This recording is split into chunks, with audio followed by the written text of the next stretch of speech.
work with the private sector to address the problem. If we don't do so, more businesses will close, more jobs will be lost, and more livelihoods will be jeopardised. Whilst there are specific challenges that need to be addressed in Lowestoft, this is a challenge that town centres face all around the country. High streets, Mr. Speaker, are the backbone of our economy. They are at the heart of local communities, they nurture local businesses, and they provide many local jobs. Millions of people all around the country either do or have worked in retail, quite often in town centres, and very often as their first experience of the workplace. High streets need to reinvent themselves. Otherwise, untold damage would be done to many local economies. Business cannot do this on their own. There is a need for teamwork with businesses, landlords, business improvement districts, chambers of commerce, government, and in this case, East Suffolk Council and Lowestoft Town Council, all working together. The latter, Lowestoft Town Council, have an important role to play with their local knowledge and contacts. In Lowestoft, there are exciting plans to reinvigorate the local economy, making the most of offshore renewables, regenerating the local fishing industry, and showcasing our tourism offer as Britain's most easterly town with a rich maritime heritage. However, for these plans to be successful, we need a vibrant high street, a beating heart at the centre of the community. I'll give way to my honourable friend. For giving way, and I sought permission from beforehand to do so because it's an issue in High Street in Lowestoft, but it's also an issue for the High Street in Newtownards in the middle of my constituency. Some of my businesses in the core centre of Newtownards town, in the centre of Strangford, are doing both high street shops but also online as well. There is a success story there. Does the honourable gentleman feel that while some can do that, not all can do that? And what we do need, I believe, both here centrally at Westminster but also regionally, is help for the high streets when it comes to rates to help to defray or reduce those in a way so that they can continue to be the vibrancy of the high street which they are. I thank my honourable friend for that introduction, and whilst I'm very much homing in on the issues and challenges in Lowestoft, these are problems that are faced all around these islands, from the very east that I represent to the very west that he represents. Business needs to adapt, and there is a role for government to address the problems. He raised the issue of business rates, and I will be coming on to that. The challenges that the High Street is facing, Mr. Speaker, have been with us for some time. Lowestoft has faced up to these and has formed a business improvement district, Lowestoft Vision, who have instigated initiatives which have helped stem the rising tide, but in recent weeks there has been an alarming acceleration of shop closures. Following on from the relocation of Pound Stretcher and the closures of BHS, Argos, The Body Shop and Claire's Accessories, Beale's Department Store, Kerry's and long-established family businesses, Co's and Cook's, have all put up the closing down signs. The town centre in Lowestoft, which comprises Station Square, London Road North, the High Street and the surrounding streets, is in danger of being hollowed out. Last month, there were 75 vacant premises out of 410. National retail analysis indicates that this trend will accelerate in the coming months rather than slowing down. We don't have a Debenhams in Lowestoft, but such administrations will be a recurring feature on the retail landscape. Mr. Speaker, at this point I should just mention London Road South in Kirkley, which is not technically in the town centre in Lowestoft, where the business communities have come together in recent years to regenerate that particular street, that particular thoroughfare. They've been very successful in doing so, but they also face challenges, and I shall be liaising with them as to how best to assist them. There are many reasons as to why the High Street is under pressure.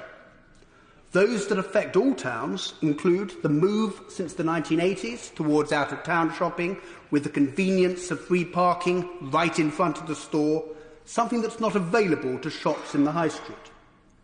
High rents on the high street is also a problem. These are no longer sustainable for many businesses as footfall declines. The high level of business rates, as we have heard, is a growing problem, though in Lowestoft the recent revaluation has helped some businesses in Lowestoft town centre. The relentless rise of the internet has been well documented, and there's also the fact that as a nation we are making fewer, bigger shopping trips. There are also factors that are unique to Lowestoft, such as the challenges facing coastal towns, with half the catchment area being sea and with trade being seasonal. The fact that Lowestoft is readily accessible to Norwich is also a disadvantage. Norwich is a regional shopping centre and a cultural centre which, much as it grieves me to say so as an Ipswich Town supporter, punches way, way above its weight. Thirdly, Lowestoft's relatively isolated location with poor road and rail links, albeit the station right in the town centre, doesn't help. The situation is made worse because the A47 main road goes right through the middle of Station Square, and there are numerous obstacles to ready access which at times have made the town centre difficult to reach.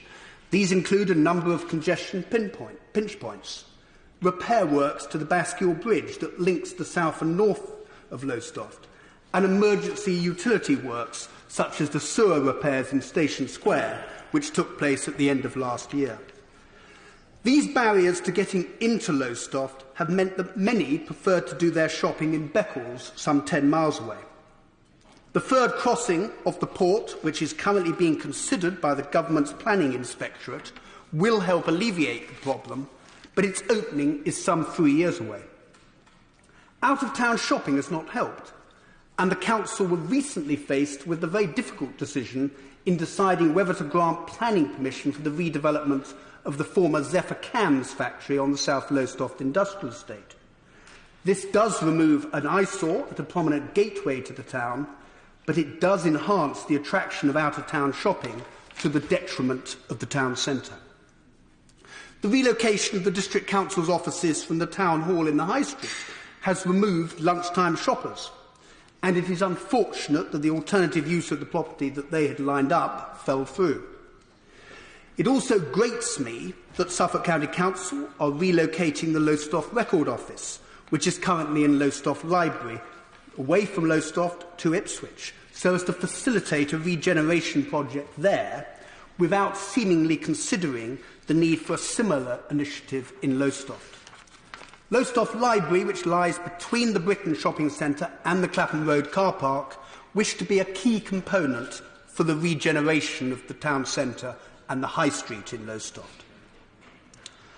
Whilst there is an urgent need for short-term measures to slow down and halt the rate of closures, and I shall return to this later, East Suffolk Council have put forward an exciting vision for the revitalisation of the High Street in Lowestoft, which forms part of their bid to the Future High Streets Fund. I would urge the Minister to give this full and favourable consideration, though I appreciate and recognise that there is a full and proper assessment process for his department to go through. I will give way to my honourable friend. I congratulate my honourable friend on securing this debate, and his description of the challenges facing Lowestoft in many ways replicates those that my own Cleethorpes constituency face. And when he relates to fishing, tourism and renewables and so on, that's very much relative to Cleethorpes as well. But would he agree with me, and I'm sure the Minister, when he replies, will probably mention the Greater Grimsby Town Deal, because that focuses on a private sector-led initiative which will support the initiatives from government such as come through the Coastal Communities Fund. But it's absolutely vital we get private sector involved. I thank my honourable friend for his intervention, and I think he's making a point by his intervention that coastal towns face their own particular challenges, and there's so much in Cleethorpes that is similar to Lowestoft. And the point that he does make is that it is a team of the public and the private sector getting together to address this particular problem. I sense in the past we haven't actually been able to achieve that, but we're now at a stage where the clock is ticking alarmingly round to midnight, and we need to get on and to create that particular team. I will give way to my honourable friend. I'm very grateful to my honourable friend for giving way. And like our honourable friend from Cleethorpes, I share his recognition of the particular aspects of isolation sometimes that coastal communities find because of the 180 degrees of just being seaside or sea. But does he also agree with me that the recently announced Big Towns Fund should come as a welcome introduction of funds to such communities, but would he also join me in encouraging the Minister to help nudge that along for not just England but other devolved nations as well? I thank my honourable friend for that intervention, and I am going to touch on there are a variety of funds that we will be able to dip into, and it is a particular point that I'm going to come to later on, but I thank him very much for that intervention. I'll give way again to my honourable friend. I thank you for giving way. And can I just say, he mentioned earlier on something which I'm very interested in. He referred to himself as being an Ipswich Town supporter. My oldest son, Jamie, supports Ipswich Town, the Tractor Boys, they call them. And now they're holding up the championship at the minute. I hope we'll get out of relegation. But the question I want to ask you is in relation to councils. My council back home are doing a regeneration with all the villages, and that includes fishing villages, trying to reinvigorate them again, like the honourable gentleman has referred to.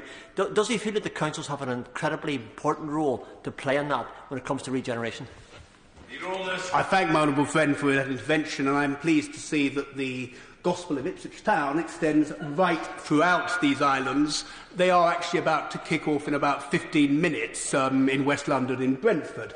He's right about the teamwork that is very, very important between councils, and we've heard from my honourable friend from Cleethorpes, of the private sector working together. That is a particular nettle that we do need to grasp. If I can make some progress, Mr. Speaker, the East Suffolk Council have come up with a strategy to address these problems that takes full advantage of Lowestoft's unique selling point as Britain's most easterly town, something that perhaps we've been rather shy to shout about up to now. It's also important to make the most of the regeneration opportunities that the third crossing will provide, also the location of the railway station at the heart of the town, and also the potential in due course to blend in the town centre with a modern and newly vibrant fish market. The need to increase leisure provision is also recognised in the bid, building on what we already have at the Marina Theatre and at the Bethel, which is home to the Lowestoft players. The proposal highlights Lowestoft's heritage, invariably closely associated with the sea, and seeks to provide seamless links to Ness Point, the country's most easterly point, via the historic Scores, and also to the South Beach. The proposal is for there to be 4 distinctive, interrelated areas. Firstly, the buildings around Station Square will be restored with the objective of creating an area that's attractive to restaurants and leisure activities.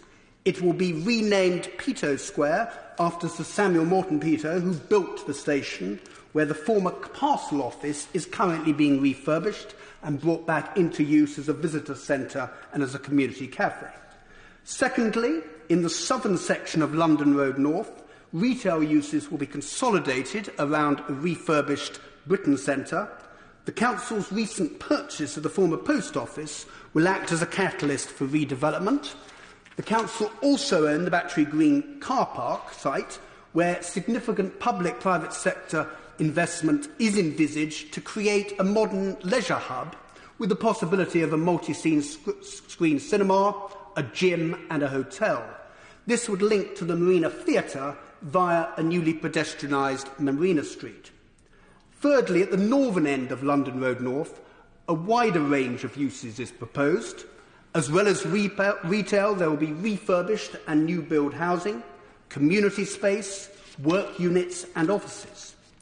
Fourthly and finally, the High Street area would become Lowestoft's heritage quarter, with a mix of independent retailers, galleries and local eateries, with the town hall being brought back into use to provide cultural and community space. The ancient pathways known as the scores, which link the High Street to the former beach village and onwards to Ness Point, would be restored to their original condition. Newly designated parking areas on the periphery of the High Street would cater for an increase in visitors to what will be a destination location. The Triangle Marketplace would be reintroduced with high-quality market stalls and with support for a regular and varied programme of art, craft, antique and food events. The vacant space above shops could be converted into residential accommodation. Mr. Speaker, to be fair to the Government, they are not asleep on the job, and they have come forward with a variety of initiatives to meet the challenges that the high streets face across the country. These include providing £10 million to help local areas clean up their streets, making them more attractive to places to work and visit, reducing the business rates bill of many small businesses and taking 600,000 businesses out of paying rates altogether, promoting the Future High Streets Fund, which, as we've heard, will have £675 million available to help modernise high streets and town centres, relaxing planning rules so as to support new homes on the high street, establishing an expert panel chaired by Sir John Timpson to diagnose those issues that affect the UK's high streets and to advise as to how to make them thrive, promoting the Great British High Street Awards and supporting businesses through the Future High Street Forum. It is important that these initiatives are properly coordinated, sustained and adequately resourced. There is, Mr. Speaker, a slight sense of déjà vu, because in 2012 Lowestoft was designated a Porter's pilot town, and 7 years on the situation has got worse. Reading again the Porter's Pilot Review, Mary Porter's came up with 28 practical recommendations, not necessarily all of them appropriate for all towns, but if they had been implemented and fully followed through, I sense they would have helped to improve the situation across the UK, though I don't think that on their own they would have brought about the renaissance that our town centres so urgently need. The fact that the Porter's Review did not bring about the transformation that she was seeking and we all yearned for is, in my opinion, partly down to the fact that there are so many organisations with a role to play and it's been difficult to get them all working together, hence the need, as we've heard this evening, for the need for team building. I sense that the Future High Street Fund will be oversubscribed and the Government will be under pressure to hand out smaller slices of cake to a great many towns. If necessary, additional funds must be found, and it would be helpful if it is possible for funds to be pooled from the Future High Streets Fund, the Coastal Communities Fund and the Stronger Towns Fund. I wrote to the Secretary of State last month seeking clarification on whether this would be possible, and I look forward to receiving his reply. Whilst highlighting the role of government, it is also important to mention the role of the private sector. Yes, high street businesses need national and local government to provide a level playing field with online competitors, without any grand national-style obstacles being put in their way. But they also themselves need to adapt. They need to adapt what they offer so as to ensure that it is distinct and different from what their online competitors provide. It should also be pointed out that some of the prime retailing area in London Road North is owned, like so much of the UK's high street, by institutional investors, pension funds and insurance companies. Their post-war business model of letting shops on 25-year full repairing and insuring leases with 5-yearly upward-only rent reviews to businesses with a proven track record is now outdated and largely a thing of the past. There are examples in the big cities, at King's Cross, in Manchester, in Leeds, in Birmingham and Bristol, where these institutions are playing a leading role in redeveloping business and shopping districts, helping create a distinct sense of place with a wider variety of commercial and community activities. They have a similar role to play in smaller cities and towns, in high streets up and down the country where they own property. They need to be brought in as part of the team. As mentioned earlier, I am conscious that East Suffolk Council's vision, whilst exciting, may feel like a distant dream to those businesses fighting for their survival on Lowestoft's High Street. There are, Mr. Speaker, a variety of short-term measures that can be instigated to support them now. These include, firstly, East Suffolk Council should carry out a review of their car parking charges. I accept that the Council faces difficult budgeting challenges of their own, but all avenues should be explored to see if it is possible to come up with a system of charges which are not a deterrent to visiting Lowestoft Town Centre. Secondly, linked to this, the statutory instrument for decriminalising on-street parking in Lowestoft and across much of the rest of Suffolk must be fast-tracked. This will help prevent illegal street parking, which currently handicaps many retailers, and it will be another source of income for the council, which could then be reinvested back into the town centre. I urge the Minister to do all he can to encourage his colleagues in the Department of Transport to give this work the highest priority. Thirdly, working together, Lowestoft Vision, Lowestoft Town Council, East Suffolk Council and myself must ensure that Lowestoft Town Centre is as tidy and clean as possible this coming summer. At times last summer, this was not the case, partly due to the long, hot, dry spell. Fourthly, plans to find a new occupier for the town hall, for the former town hall, must be stepped up, and again I will work with Lowestoft Town Council and East Suffolk Council to help achieve this. Looking at the role of national government, I have three asks to the Minister. Firstly, a root and branch review of business taxation does need to take place. I acknowledge the business rate relief that the government have introduced for small businesses. However, the business rate burden continues to accelerate store closures, job losses and the decline of the high street. There is the associated problem that with business rate retention by the councils, our councils are now more reliant on business rates, and if there is a fall in income available to them from rates, then they will have less funding available for investment in services. There needs to be a full review of business taxation, which takes into account the interplay between all taxation of businesses, including business rates, corporation tax, VAT, national insurance contributions, and taxes not yet used in the UK. At present, businesses on the high street are carrying too big a burden. The system is not progressive and does not properly take into account a business's profitability and ability to pay. Secondly, so as to encourage the conversion to residential use of vacant town centre accommodation, particularly on upper floors, should not VAT be zero rated on such refurbishment projects in line with the construction of new residential dwellings? And thirdly, with a wider range of uses going to take place in the future in high streets, national and local government need to think carefully about what public sector activities should be encouraged to take place there. Should not the NHS and our schools pursue a town centre first approach when considering the location of surgeries, clinics, schools and colleges? Mr. Speaker, in conclusion, with the Brexit debate raging, there is a worry that the future of our high streets will be overlooked. This must not happen. If it is, then we shall be letting down people, communities and businesses all around the country. In Lowestoft, I believe that there is an exciting future.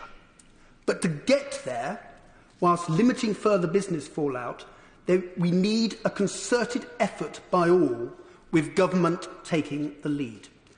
I hope that the Minister, in his reply, can provide the reassurance that people in Lowestoft are seeking. Thank you. Minister Jake Berry to reply to the debate. Thank you, Mr. Speaker. I'm very grateful to my honourable friend